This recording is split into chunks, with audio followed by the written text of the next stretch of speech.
پاکستان بدترین سیلاب کا سامنا کر رہا ہے۔ وفاقی حکومت نے آج سیلابی صورتحال کو قومی ایمرجنسی قرار دیتے ہوئے متاثرین کے لیے احتیاط کی اپیل کی ہے۔ پورا پاکستان اس وقت شدید بارشوں اور سیلاب سے متاثر ہو چکا ہے۔ محتاط اندازے کے مطابق 3 کروڑ افراد بے گھر ہیں، 950 افراد لقمہ اجل بن چکے ہیں، جن میں 350 بچے بھی شامل ہیں۔ آج بھی کئی علاقوں میں بوڑھے اور بچے اور خواتین بے یار و مددگار کھلے آسمان تلے امداد کے منتظر موجود ہیں۔ طوفانی بارشوں اور سیلابی ریلوں کے باعث امدادی کاموں میں بھی شدید مشکلات ہیں۔ NDMA کے مطابق پاکستان میں 375 ملی میٹر بارش ہو چکی ہے۔ بلوچستان میں بڑی خطرناک صورت ہے، مواصلاتی نظام بیٹھ گیا ہے، mobile internet PTCL network تقریباً غیر فعال ہے اور کوئٹہ شہر میں بجلی اور گیس کی فراہمی کا نظام درہم برہم ہو چکا ہے۔ ساؤتھ پنجاب کا بیشتر علاقہ بھی سیلاب کی زد میں ہے۔ ادھر KP میں بھی اب اطلاعات ہے کہ غیر معمولی بارشوں نے تباہی مچائی تھی اور سیلابی ریلیں نے 193 افراد کی جانیں لیں۔ KP میں دریائے سوات بپھرا ہوا ہے، اس کے ساتھ کئی گھر، عمارتیں، سڑکیں اور اس کے علاوہ سینکڑوں درخت وہ اپنے ساتھ، اور اس کے علاوہ ایک پل بھی بہا کر لے گیا ہے۔ صوبے میں سیلابی ریلوں کی وجہ سے 14,000 ایکڑ سے زائد رقبے پر تیار فصلوں کو نقصان پہنچا ہے۔ بارشوں کے باعث خیبر پختونخوا نے تعلیمی ادارے بند کر دیے ہیں۔ خیبر پختونخوا میں سیلاب کی تباہ کاریوں پہ مزید تفصیلات دیں گے ہمارے سینئر کارسپونڈنٹ عامر جمیل۔ جی عامر جمیل، بتائیے گا کہ کیا صورتحال ہے خیبر پختونخوا میں؟ مجموعی طور پہ بارشوں اور سیلاب نے پورے صوبے کی اگر ہم بات کریں تو کتنی تباہی مچی ہے وہاں پہ؟ دیکھیں، صوبے میں خاص طور پر DI خان ٹانک اور سوات کی اگر ہم بات کریں تو سیلابی ریلوں نے پورے صوبے میں تباہی مچا دی ہے۔ خاص طور پر اگر ہم سوات کی بات کریں تو سوات میں دریائے سوات کے کنارے جتنی بھی آبادی تھی تمام کی تمام جو ہے وہ شدید متاثر ہوئی ہے۔ خاص طور پر جو بڑے شہر ہیں جن میں مینگورہ، کالام اور اسی طریقے سے بحرین کے سب ڈویژن شامل ہیں، یہ مکمل طور پر زمینی رابطہ ان کے دوسرے شہروں سے کٹ چکا ہے۔ مینگورہ چونکہ ایک بڑا شہر ہے، اس کا بائی پاس روڈ بنایا گیا تھا، لیکن وہ بھی اس وقت اپنے شہر سے اس کا راستہ بھی کٹا ہوا ہے۔ اسی طریقے سے فضا گڑھ جو ایک بڑے ہی سیاحتی مقام تھا، اس کے ساتھ ساتھ کالام اور کالام کے ساتھ جو ہے بائی پاس روڈ ہے، میدان کے علاقے ہیں، اپر دیر کے علاقے، چترال کے علاقے، یہاں پر سیلاب جو ہے اور سیلابی ریلوں نے تباہی مچا دی ہے۔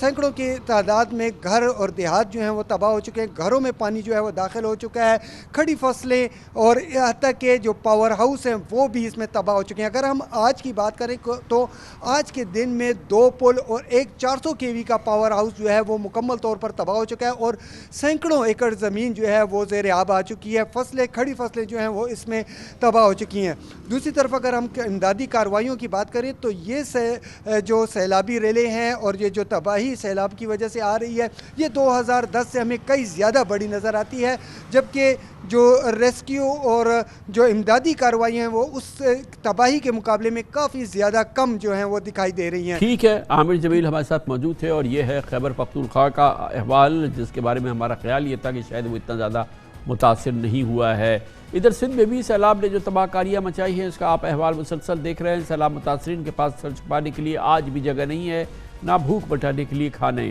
سیلابی پانی میں زندگی گزارتے متاثرین مختلف بیماریوں کا شکار ہو رہے ہیں، انہیں ادویات دستیاب نہیں ہیں۔ سندھ حکومت دعویٰ کر رہی ہے کہ بارشوں کے نہ رکنے والے سلسلے نے 2010 سے بھی زیادہ نقصان پہنچایا ہے۔ آج وزیر اعظم شہباز شریف اندرون سندھ گئے اور سیلاب زدگان کی صورتحال کا جائزہ لیا۔ ان کا کہنا تھا کہ یہ سیاست کا وقت نہیں ہے، انشاءاللہ سب مل کر چیلنجز کا مقابلہ کریں گے۔ سندھ میں حالیہ بارشوں نے حیدرآباد سے سکھر تک نیشنل ہائی وے کو بھی متاثر کیا ہے۔ نیشنل ہائی وے یا N5 کراچی سے اندرون سندھ، پنجاب اور KP کو ملانے کا ایک سب سے بڑا ذریعہ ہے۔ اس سڑک سے 99% ہیوی اور چھوٹی ٹریفک اندرون سندھ اور دیگر صوبوں کو جاتی ہے، مگر آج شاہراہ پر ہزاروں مال بردار گاڑیاں پھنسی ہوئی ہیں اور مورو سے لے کے رانی پور تک تقریباً 100 کلومیٹر کے راستے پر ٹریفک جام ہے۔ ٹرک ڈرائیورز کئی دنوں سے پھنسے ہوئے ہیں، کھانے پینے کی اشیاء نہیں ہیں، چوری ڈکیتیاں ہو رہی ہیں۔ اس اہم سڑک کا اور اس بحران کا احوال ہم دیتے ہیں اس خصوصی رپورٹ پہ جو ہمارے نمائندے محمد شہریار جنجوہ نے وہاں جا کر ترتیب دی۔ کمرشل بریک، اس کے بعد ہم ذکر کریں گے نہلے پہ دہلا FIRs کا زمانہ ہے۔ پنجاب اور KP میں اب حکومت سے منسلک لوگوں کے خلاف FIR درج ہو رہی ہیں۔ KP میں بغاوت کے مقدمے درج ہوئے ہیں، جناب نواز شریف کے خلاف، آصف زرداری صاحب کے خلاف، مولانا فضل الرحمان کے خلاف اور